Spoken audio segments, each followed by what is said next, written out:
Thank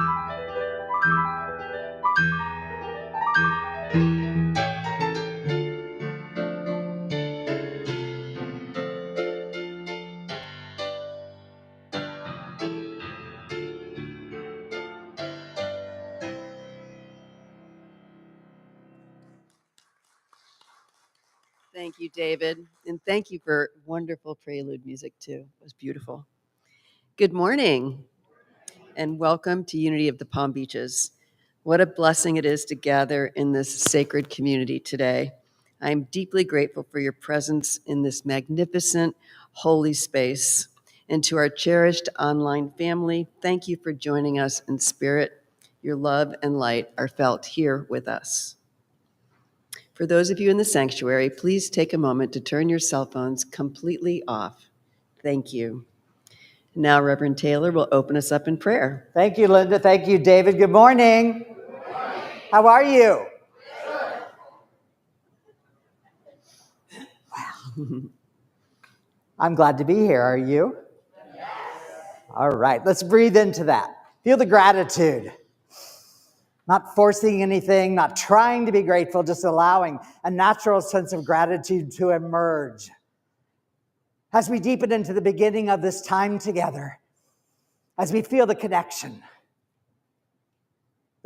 within our own bodies, within our own hearts, the connection in this space to each other, the connection to the source, to the allness, to the God that is within us and that we are within.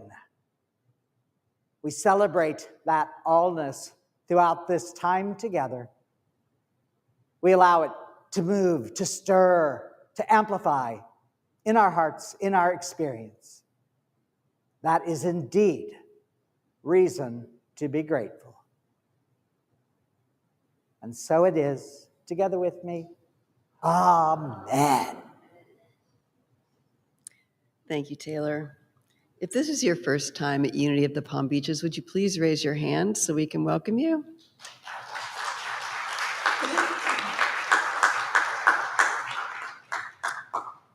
Whether you're attending in person or online, we appreciate that you've chosen to spend your Sunday morning with us.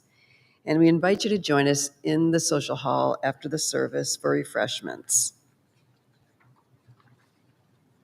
I encourage you to keep up with what's going on at Unity of the Palm Beaches by reading the announcements on the screen before the service. They include information about our ministry, events, activities, and Unity's 5 basic principles. You might also want to sign up for Conscious Connection, which is our weekly e-newsletter that contains the latest information on what's happening. You can sign up at our website, unitypalmbeach.com. And now for a reading from the Daily Word. The word for today is prosperity, and the affirmation is, "My prosperity is unlimited. I claim my good now." After King Darius hauled an unbitten Daniel from the lion's den, the king wrote to other nations to praise the divine power that delivered this Hebrew prophet by taming hungry beasts. Overcome by divine goodness, Darius prayed for abundant prosperity among the people of the ancient world. Today, the lions I face may be rising prices when shopping and greater costs for basic needs. Even in that den of apparent lack, my prosperity is unlimited. In prayer, I claim my good, grateful to live in an abundant universe. I pray that cooperative interaction with others who are seeking their own prosperity brings an end to poverty and establishes world peace. I claim prosperity for myself and all others. And from Scripture, Daniel 6:25, then King Darius wrote to all peoples and nations of every language throughout the whole world, may you have abundant prosperity. And please join me in saying the affirmation together. My prosperity is unlimited. I claim my good now. In Unity, we honor and we celebrate the transformative power of prayer. Prayer is our sacred practice, of aligning with and affirming the absolute truth of God's presence and nature. We do not pray to alter outer circumstances, but to shift our inner awareness. Through prayer, we open our hearts and minds to divine wisdom, allowing our thoughts, feelings, and attitudes to be uplifted and renewed. In this sacred alignment, we come to know deeply and truly our oneness with the Spirit of God. Our prayer chaplain this morning is Alan, who will be bringing up our prayer box that contains your prayer intentions and lighting the Christ candle. We invite you to join us and sing with us before and after meditation. Alan, please come forward.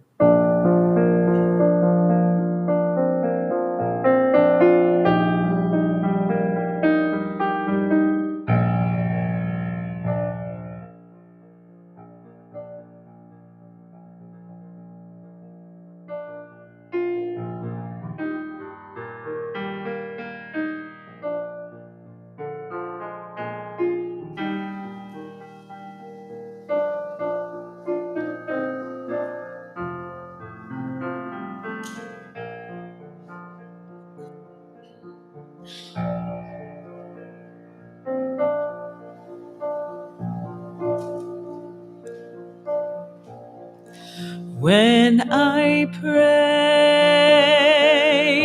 I feel my heart go deeper, my heart go deeper into my God. When I pray, I feel my heart go deeper, my heart go deeper into my God. Right here, right now, right where I am, I pray. Right here, right now, right where I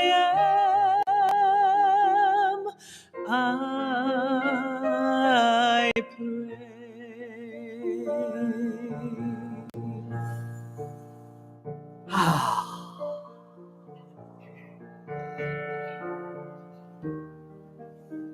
As we move toward the most profound time of our gathering,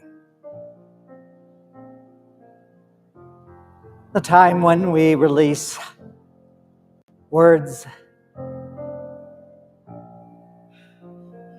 ideas, intentional sounds that point to what is so far beyond words, concepts, ideas.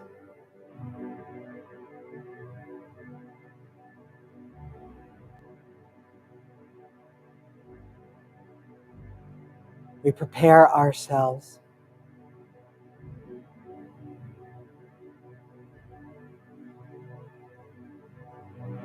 by becoming aware of the breath,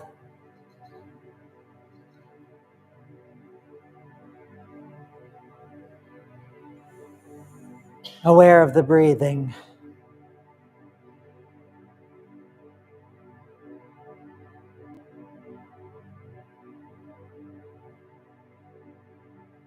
we prepare as we drop our attention into the Sacred Heart Center.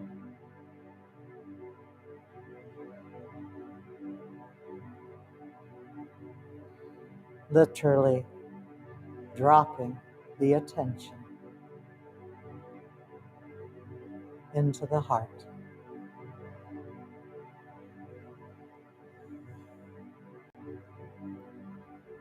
Feel as if you can inhale and exhale from that sacred center.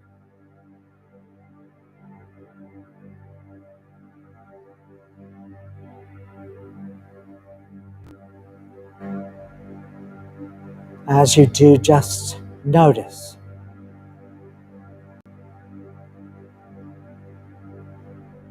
how the awareness broadens,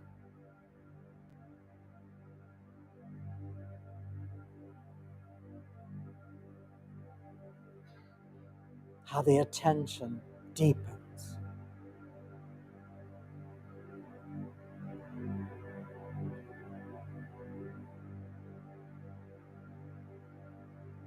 How the heart opens.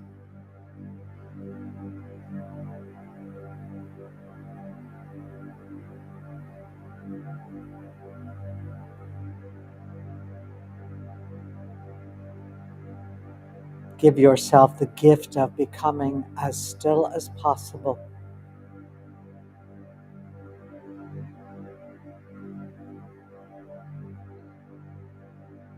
Becoming quiet.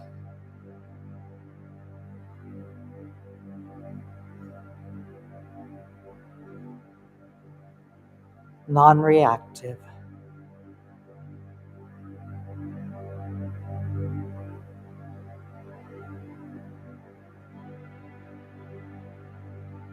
Still.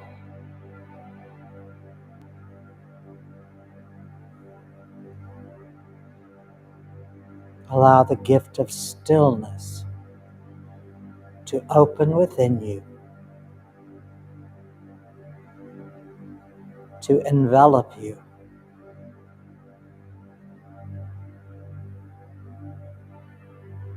to become your inner experience.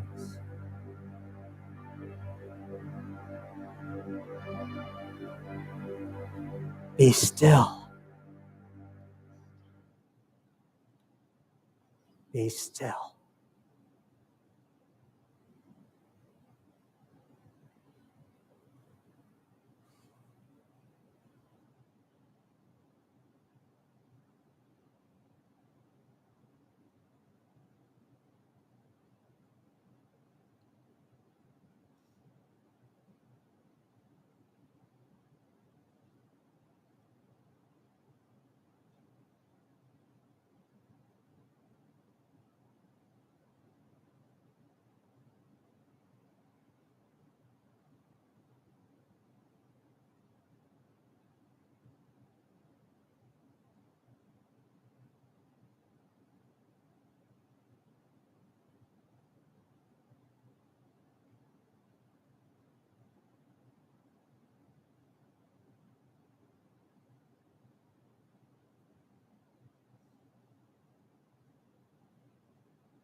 into our stillness, we bring back the words, the melody, the sounds, pointing once again to what is beyond them. We do so gratefully, and so it is. Amen. Hallelujah.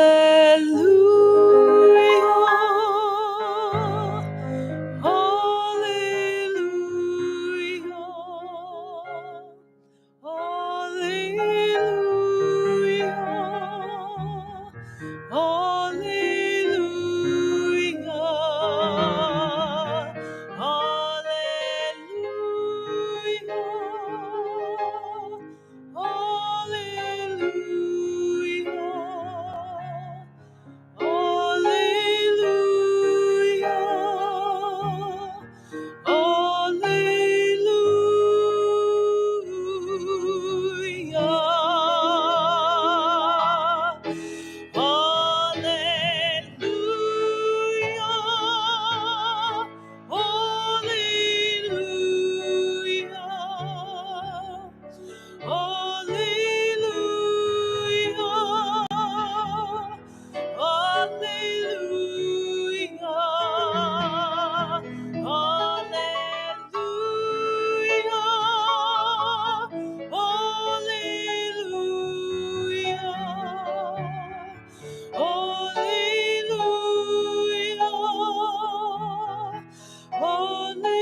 I met a man without a dollar to his name, who had no traits of any value but a smile. I met a man who had no yearn or claim to fame, who was content to let life pass him for a while. And I was sure that all I ever wanted was a life like the movie stars led. And he kissed me right here, and he said, I'll give you stars and the moon and a soul to guide you, and as promised, I'll never go. I'll give you hope to bring out all the life that's inside you and the strength that will help you grow. I'll give you truth and a future that's 20 times better than any Hollywood plot. And I thought, I'd rather have a yacht.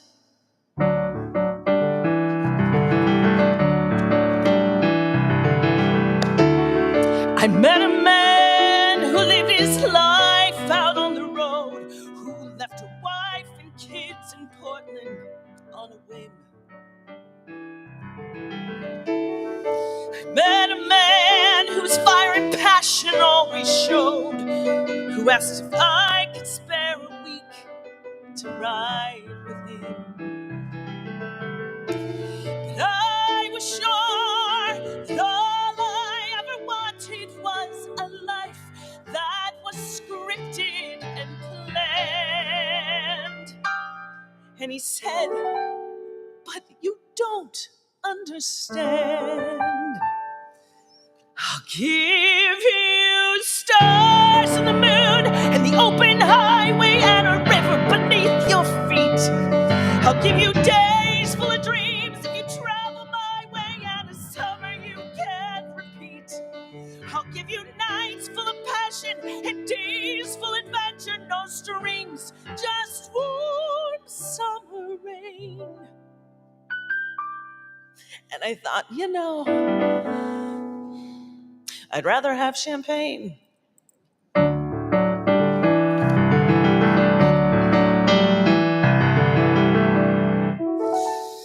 met a man who had a fortune in the bank, who had retired at age 30, set for life. I met a man and didn't know which stars to think. And then he asked one day if I would be his wife. And I looked up, and all I could think of was this life I had dreamt I would live. And I said to him, "What will you give?" "I'll give you cars and a townhouse in Turtle Bay, and a fur and a diamond ring, and we'll get married in Spain on my yacht today, and we'll honeymoon in Beijing, and you'll meet stars in the parties I throw at my villas in Nice and Paris in June." And I thought, okay, yeah. And I took a breath, and I got my yacht.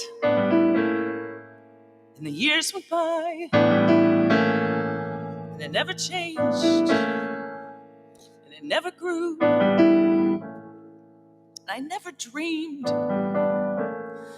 And I woke one day, and I looked around, and I thought, my God, I'll never have the moon.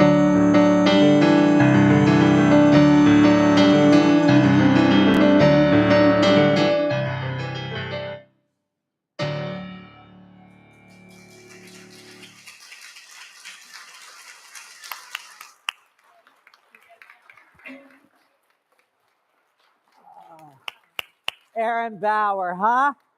Yeah. David Tostine, thank you both.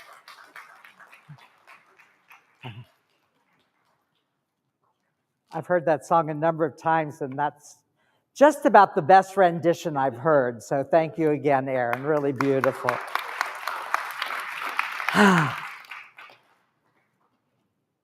That is from a kind of a little-known show called Songs for a New Earth.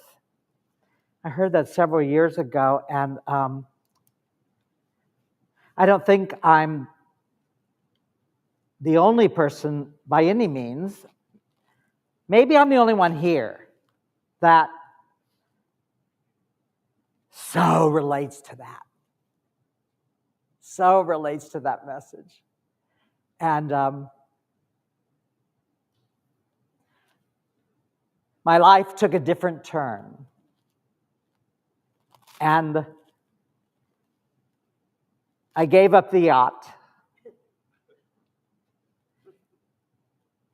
I gave up certainly the champagne. And I'm very grateful to say that, as opposed to that character in the song, I have the moon.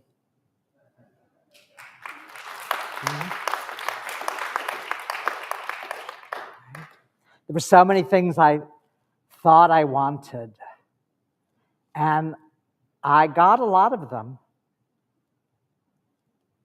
And,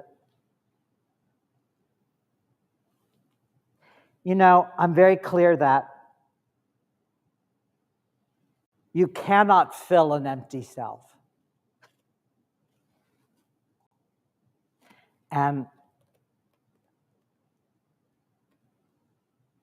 I found that out the hard way, yet earlier in life. So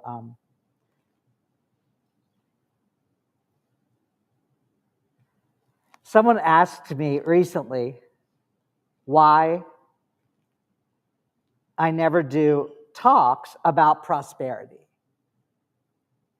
And I was sharing with someone before the service who said something related. And I said, I have been doing this well over 30 years, and I could count on one hand the number of times in 30 plus years that I've ever directly talked about prosperity. So the last several weeks, I like to kind of play with themes and what I'm going to talk about, and most of it just comes from intuition and inspiration, and this is what I feel led, or I listen kind of to all of you, and I'm thinking, okay, what is calling to be spoken about here in this space? And so this isn't the first time I've done this, but I thought, you know what? I'm just going to take the daily word, and I'm going to look ahead at the daily word topics for the next few weeks, and then I'm just going to talk about whatever the daily word is for that. Did anybody even notice that I was doing that? No. So I looked ahead at the coming weeks, and I got to August 17th, and I saw the topic for the day, which is prosperity. So for 35, 38, God, I've been reading the Daily Word a long time. And almost from the beginning, I personally, when I turn the page in the morning and I look at what the daily word is, when the daily word is prosperity, I always have, I'm just copping to this. You think of me what you will, you do anyway. I look at it and I go, prosperity. And I've kind of explored that, and I traced it back to childhood. You know, most of you that have been around for a while know that I grew up in the evangelical church in the Midwest. I started church when I was in kindergarten, and we had, it was kind of at that time, it would have been different, but at that time it was a mega church. So we had a very, very dynamic minister. I can't relate to that. However, he was really quite wonderful and filled the place. And I guess, based on what my parents said, this minister filled the house and collected, I guess at that time, a nice salary. I don't know what that was, but my parents had an opinion about that nice salary. And I remember the Sunday that we arrived, and the minister had a designated parking place. I don't have that.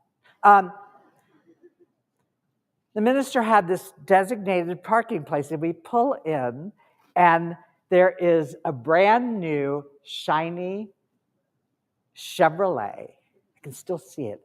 The weirdest color, though. It was the weirdest color. I've never ever saw another car that color. But it was this bright green, shiny, new Chevrolet. And my parents, look at that car. You know, he lives in a better neighborhood than we live in. He has a nicer house. And look at that car. What are we paying him? So I grew up in a household and mostly in a church environment which preached that money is the root of all evil. Has anybody heard that? Now, money is the root of all evil came out of the man who lived in a really nice house in a really nice neighborhood with a really nice new Chevrolet. However, see, there's a word missing from that particular translation. The original writing is not money is the root of all evil. The original translation was the love of money is the root of all evil. So there's one thing to have money, a brand new Chevrolet. There's another thing to kind of love and to worship money. So if you look around a little bit today in our country and in our world, you will see the love of money rampant in our current culture. Has anybody else noticed that, maybe? So I grew up with those kinds of teachings. At the same time, from the time I was a young child, I don't know what it was, because that's not my family. I didn't grow up in a family that liked or wanted or appreciated the finer things in life. And from the time I was young, I really liked and appreciated and wanted the finer things in life. It was just, my mother would say to me, I don't know who you think you are. Anybody else ever hear that? Who do you think you are? And then this was her favorite. You should have been a Rockefeller. And my parents did not spare the rod, so I really got it when I said, I wish I were, right? So I've had this kind of a tension around prosperity in today's word. I've had a tension with that really my entire life, and particularly as it relates to religion, spirituality, the sacred, because I was taught that money is the root of all evil and that you shouldn't live in a nice house in a nice neighborhood and drive a shiny car, particularly if you are clergy. So when I came to Unity in the mid-'80s, it was my first experience of, now I was at Unity of New York. That was my home Unity. It will forever have a huge piece of my heart. At the time, Eric Butterworth, who some of you know, if you know Unity literature, Eric is an icon of the movement, and that was my minister. And I walked into Unity for the first time grossly hungover,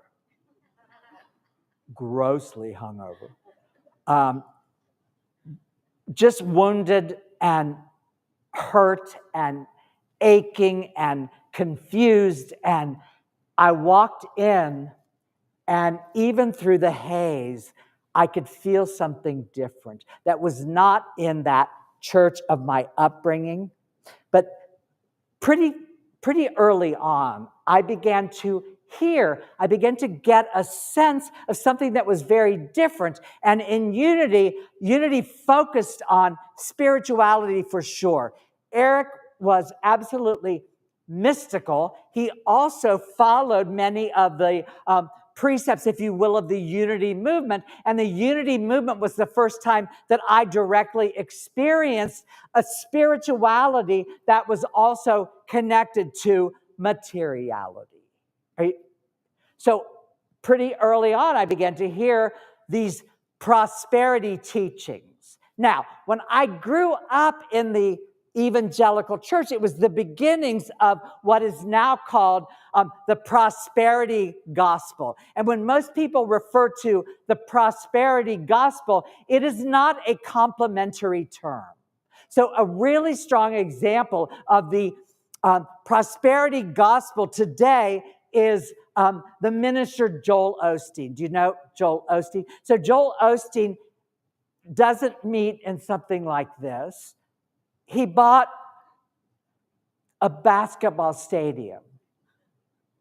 And the last I heard, they were looking for a bigger venue because their basketball stadium could not contain all of their.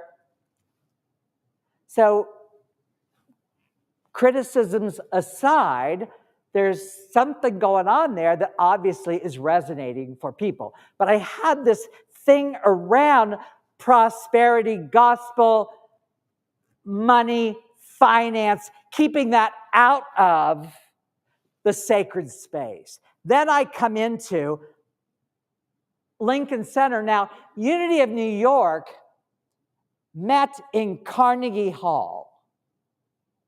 And then they outgrew Carnegie Hall. So they went to Lincoln Center.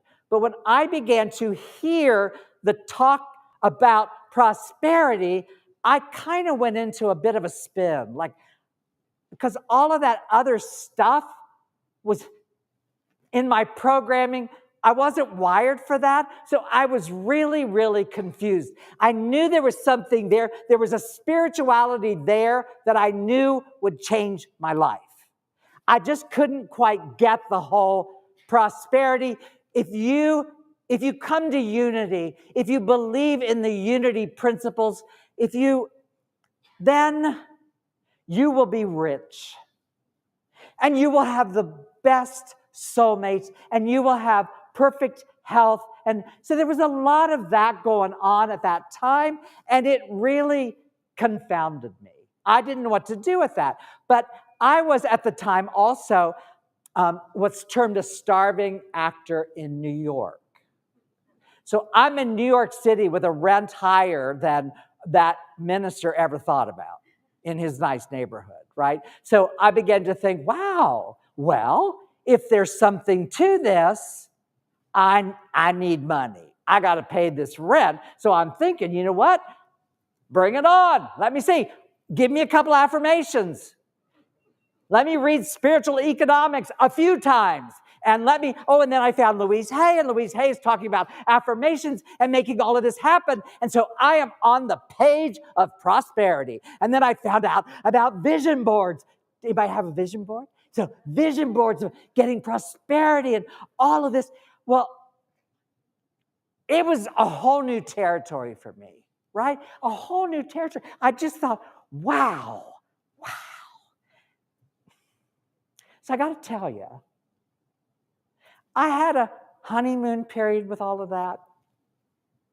And then it kind of just shifted for me. And I thought, I don't know, I don't think this is the whole money is the root of all evil thing, but I also felt like I was being called to something that could not be contained in the spiritual realm. That I've had nothing, and I've had a fair amount, and in reality, it never changed my internal sense of happiness, or especially joy. Now, let me just be clear that when you got enough to pay the bills, it feels better. Right? So I'm not stupid, and that enjoyment of the finer things of life has never left me. So I still, if you say to me, hey, Taylor, I'd love to take you to lunch. I'll go, oh, good, where are we going to go?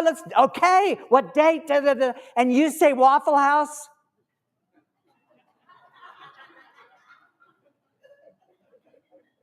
This man the other day, I was having a service done in the salon, and this man had on Crocs that had a Big Mac and French fries. So he had McDonald's Crocs. And I was like, oh my God, you have McDonald's Crocs? I didn't even know they made such a thing. He's like, oh yeah, don't you just love McDonald's? Not exactly a McDonald's kind of a guy. But that preference for the finer things of life has never left me. I fully cop to that. Some people have said to me, God, you have a lot of shoes. I do. But I have Skechers, and Skechers are not like some high-end fashion. But I got So I don't have an adversarial relationship anymore to money. I don't have issues around that. And if you want to do your vision board, maybe I'll give you a picture of me, put me on it. Like put a little sticker of me on there, right? So we need money to live, but prosperity for me is way bigger than money. Most people will associate those two things, but not to be stupid, we have to have money to survive. Worshiping money or allowing money to become an obsession, being greedy. If you look at so much of what's running our world today, it is not prosperity, it's greed. And greed will stamp on people who have less so that the greedy can get more. So that's an example of, there it is, like there, the love of money is in fact the root of all evil. So it has to be tempered. But money, they're dirty pieces of paper and metal discs, right? And yet, it kind of makes our world go round in many ways. But I don't confuse prosperity with money. For me, prosperity is plenty. I like the word plenty. Can you feel plenty? Like, I love that, like plenty, plentiful. It's not money. It doesn't shove money away either, but it's a lens. It's a perspective. So, our affirmation is, my prosperity is unlimited. Well, if you really go down deep into that, there isn't really my prosperity. There is prosperity, and then there is my allowing of it. There is my relationship to it that either opens and allows more of the prosperity. Again, not only money, but a plentiful experience of life. Yes? So that you live, you have a lens, you look at life, and particularly for me, back in those days, I ended up in New York for an entertainment career. But I'm from Columbus, Ohio. And particularly when I was growing up, Columbus has changed dramatically. It's the home of the Ohio State University, my alma mater. And so there are not cows in the streets of Columbus, Ohio. Just to let you know that, because most people in New York thought, oh, you're from Ohio? Aren't there like cows everywhere? No, they'd get hit by all the cars. But so being in the Midwest, I got this notion that I wanted to be part of the big city, the bright lights, Broadway. The first time I went to New York City, I was like, I have to live here. I have to live here. I'm tired of cornfields. I'm tired of the suburbs I just don't want all of that anymore. I want the city and the bustle and the stores and the restaurants and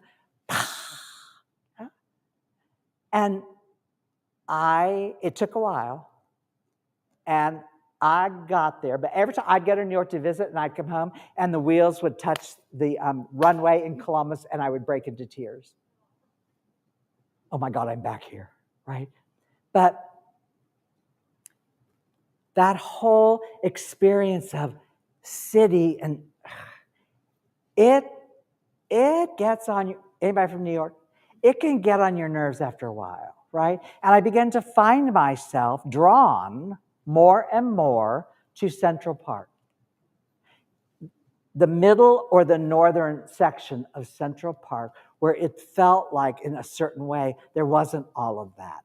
I would go in my building, I would go to the rooftop, and from the rooftop of my building in Lower Manhattan, Chelsea, I could look at the river and I could see the expanse of sky. So I started I'd had enough of the city. I got what I came there for, which was not Broadway, bright lights, Bloomingdale's. it was the spirituality that would radically change my life. And so the natural realm for me is the very heart of prosperity and abundance and plenty. And here have you been to the ocean recently? Because I think it's really easy to live here and then not go. Like you don't even see it, right? I can go for expanses of time and I think, oh my God, I'm in Lake Worth, which is back to the prosperity consciousness. Like I kid people, only kind of kidding. I mean, I live in the hood and I like it. I feel very comfortable there. And it's really funny when I think I've lived in that house now for 23 years or 24 years. And I think, my God, what I wanted at one point and what I am so content with now. But I really stopped myself and I recognized, and a big piece of my morning practice is watching the colors and what we call the sunrise. Of course, it's the earth turning toward the sun, but the colors and the clouds, and to hear the first bird, like that music, to hear that, to see that, and to understand that we live in the most prosperous, abundant, plentiful realm. And then based on our perceptions, we can rob ourselves. We can fall into a place in consciousness. Again, we have to have, in our culture, we have to have a certain level of money to survive. Are you with me? Do you know that? Well, unless you got a sugar daddy, I went through that phase too. But we have to have that, so we don't ignore that. But we can fall into a place in consciousness where we pinch off the flow of prosperity, which is at its most expansive, it is equal to all. And we see that particularly, not so much in the material realm, but we see it in the natural realm. It don't matter whether you have $2 million or $2. You can go outside and look at all of that, and it is equally given to all. Are you with me? The flowers, like somebody recently gave me a flowering plant. Oh my God. Number one, somebody gave me thank you, Sarah Beth, a flowering plant. And I put it in my Florida room where I can see. In the morning, I call them my trees, because they're my trees, right? On my lot with my house. You know what? I'll be dead soon. Somebody's going to live in that house, and they're going to have no idea whatever happened in there. And then they're going to say their trees. And my trees will become their trees, right? It's just ridiculous. But I sit and I look at that. That flowering plant has been such a gift to my senses, to my heart. It was given to me from a place of love. And I look at it, and there are these little orange flowers, and there's tons of them on this, and not one of them has fallen off, not one leaf is wilted, and all I do is I give it a little drink, and I go, hey, honey. And then, see, to me, that is prosperity. That is prosperity, right? That is abundance. That is plenty. I am loved so plentifully that somebody would bring me this beautiful little flowering plant, and it came with some vanilla flan. But it's a perspective. I can stick that plant where I've got it now and never notice it. You could drive down A1A and talk on your phone and never see that gorgeous sea of emerald, right? So we have to stop ourselves and say, wait a minute, we live in an abundant universe that wants nothing more than to express fully through us. So there's a woman who's had a small amount of success on our planet, and she once said, if you look at what you have, you'll always have more. If you look at what you don't have, you'll never have enough. Did you hear me? If you look at what you have, you'll always have more. If you look at what you don't have, you'll never have enough. So Oprah has done okay. Oprah was born in Mississippi in deep poverty. One of my favorite Oprah stories ever is when her grandmother was hanging the laundry on the line. And Oprah was a very small child. And she said, Oprah, you better watch what I'm doing because you're going to have to do this one day. And she said, as a child, she thought, no, I won't. No, I won't. That's just a lens. That's a lens of consciousness. It's a lens that knows that we are all in this field of abundance. We are in a field of prosperity. And, you know, poverty and prosperity both begin with prophecy. You hear me? That's in that daily word, though. They didn't say it that way. I think personally I say it a little better. But that's just poverty, prosperity, both begin with prophecy. So if you talk about how poor you are all the time, you will never access the abundance that is equally given. Can I get a witness?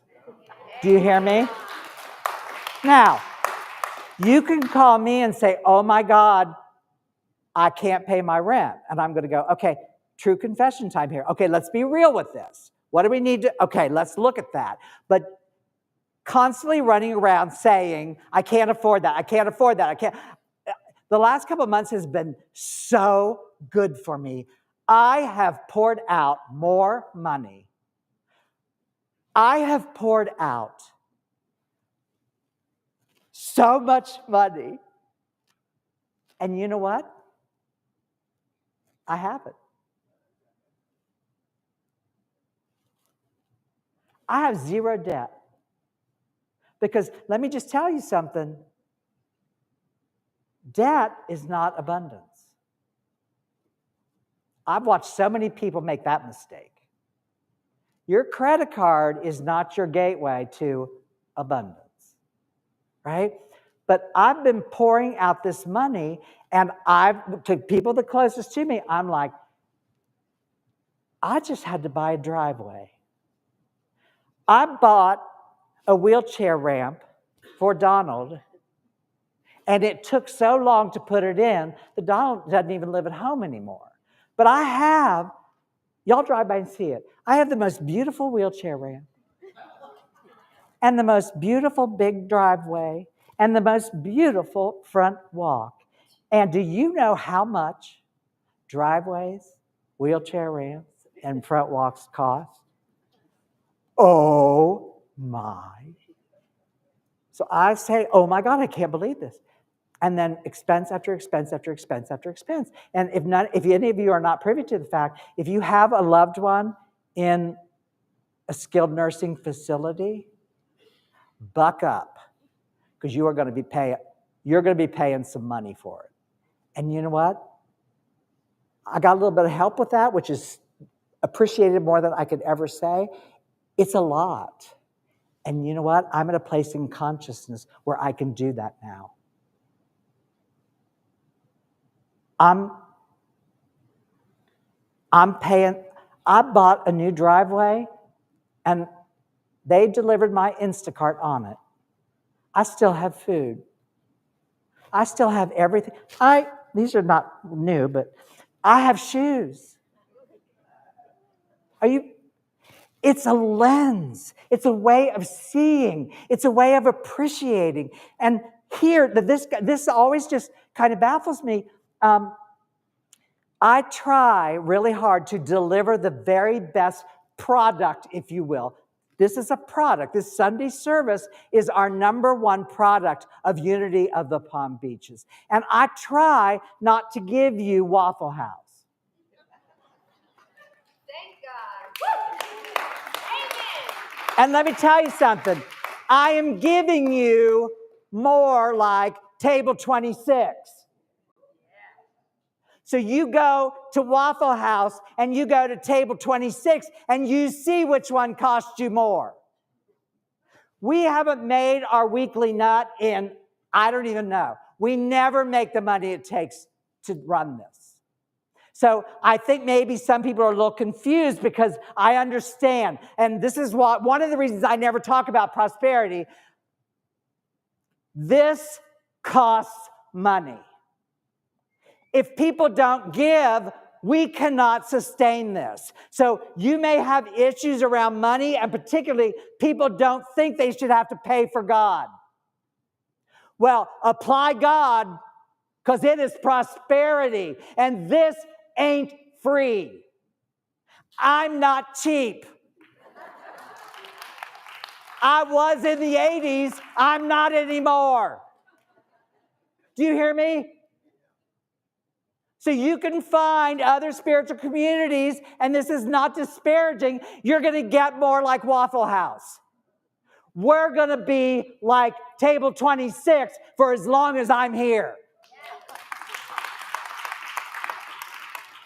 So people talk, why don't you talk about tithing? Tithing. This is going to trigger some of you right now. All I have to do is say the word and people's butts clench. Tithing. So tithing is not, there's no law of tithing. That is ridiculous. It's not a law. Tithing is a tax. It was a tax to support the temple because the Jewish people of the time knew that if they didn't apply a tax, people were not going to pay enough to support it. I personally think that's pretty brilliant. Look around. They no longer have a tax, but you have to pay membership to come here. And people say to me, why don't you charge membership in Unity? I said, you want to clear it out even more than it is? Or why don't, I've heard this so many times, why do you do your live streaming for free? You should be charging for that live streaming. Yeah, that's going to work. We shouldn't have to do that. Do you know that this ain't free? Do you know that as you give, so you receive? There is a river of abundant flow. The way that you enter into the abundant flow is by giving. Did you hear me? So if you're one of the many people who say, well, if I had more, I'd give. You got it upside down. I don't care if you put, well, let me think about that before I say it. We got a lot of people that put $1 in the basket. Now, even 12-step meetings, I think, are up to $2. So we're not going to sustain this on that. So you got to get past your issues. This is not, I do not do, obviously. I am not somebody who harps on and gives prosperity talks constantly. I don't care what's in your wallet or purse. I'm not trying to get into it. And people have that clergy thing. They see me coming and they're like, oh God, it's attendance of money. That is not what I'm about. And Diane, bless your heart, Diane. I love you. So Diane gives me a financial report every month that says, people that give by credit card or by check, we have a listing of all of that. And she gives me that every single month because she is a faithful, wonderful executive director. She is. Let me just say, she's not free either. But I get that report, and this is what I do. I don't look at it because I don't want to know what you give or don't give. I'm going to minister to you equally. I've known, I've been privy to who tends to give a lot. And that's always the way spiritual communities are. There are a few people who give a lot. And that's what sustains it. But you give what you feel called to give. But listen to me. As a clinician, we're told early on in our clinical training, do not give counseling away. There's a dynamic in it that if you give it away, the person doesn't get the benefit. And I don't know why that is, but it's true. And I think the same is true of spiritual community. If you walk in here and you don't give, you don't get the same benefit. You begin to understand. Set your priorities. Set your priorities. If I were a football player, I'd be making $26 million. If I were Taylor Swift, we won't even go there. But look at our culture. Look where we place our value based on what we pay, right? But abundance is a way of seeing all of reality. It's everywhere. And the more that you notice it, the more that you energize it with your attention, the more that you give to it. And I make a solid practice out of praising and thanking nature. Did you hear me? I thank those little flowers. I thank my trees. I thank the ocean, the evening skies. The evening skies, those clouds and the colors. And I think I'm a part of that. And I get to participate in it as I give to it. So there's a definite distinction for me in terms of tithing and contributions. Tithing is 10%. It's a wonderful tool. If it works for you, do it. It's very powerful, and it can absolutely add to your own prosperity. I don't teach tithing because I don't tithe. My minister, 𝘗𝘠𝘪𝘵, said, tithe until you're mature enough to give more. You hear me? Well, that just made your butts clench, didn't it? I make a lot of contributions to things that are important to me. And I'm very aware that I give to this all the time. It's on auto pay. I do it. I don't give a huge amount, but I give a substantial amount. I'm in the top number of donors here, right? But it's kind of weird because I feel like I'm like a waiter who's tipping themselves. Like tithing is 10% to the place that spiritually feeds you. So that's the tithing. And if you tithe or if you don't tithe, consider tithing because it will amp up your experience of prosperity. But whether you tithe or not, or whether you give more, that's only one aspect of prosperity and abundance, right? So notice today, I guarantee you there is more food on the table in that social hall than everybody. We couldn't eat all the food that gets brought here. That's abundance. Thank that food. Thank the food. Thank the people who cared enough to bring it. Thank everybody that has been here today. I'll be at the back door. You could even thank me.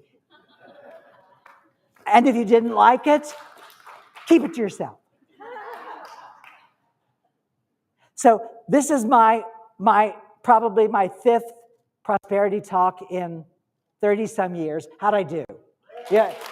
Does it work for you? You got to feel it. You got to feel it because you can have all the stuff in the world, just like that song. You can have all the stuff in the world and you'll be so fixated on your stuff, you'll miss out on the moon. You'll miss out on your moon.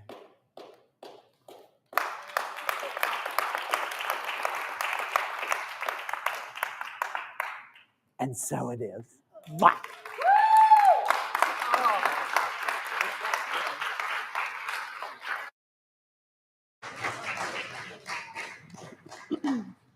I don't even need to say anything, right?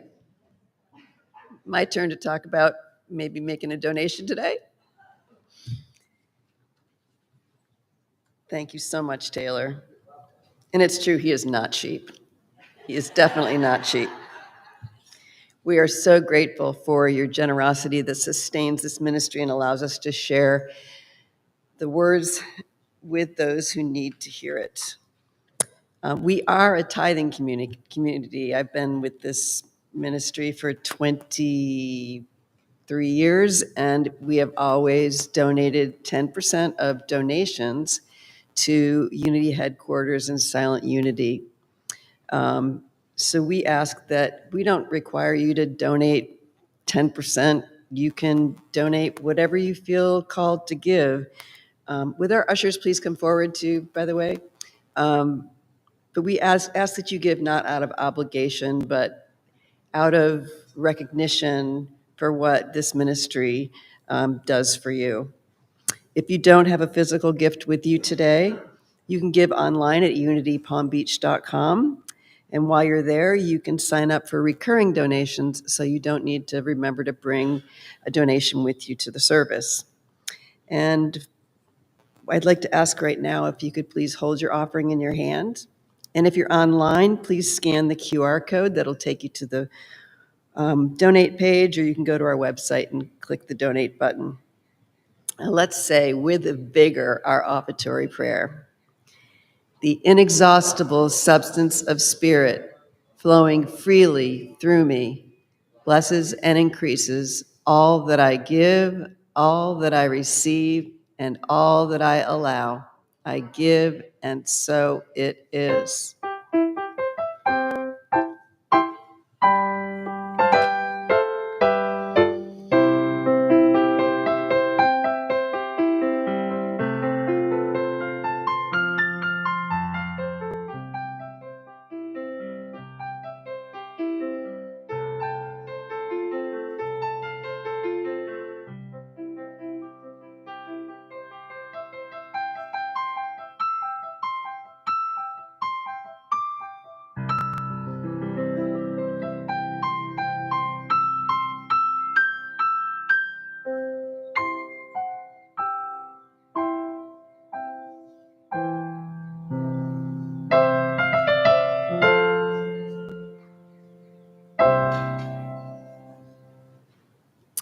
I'd like to thank everyone who assisted in our service today. And as a reminder, please join us in the social hall after the service for coffee and lemonade.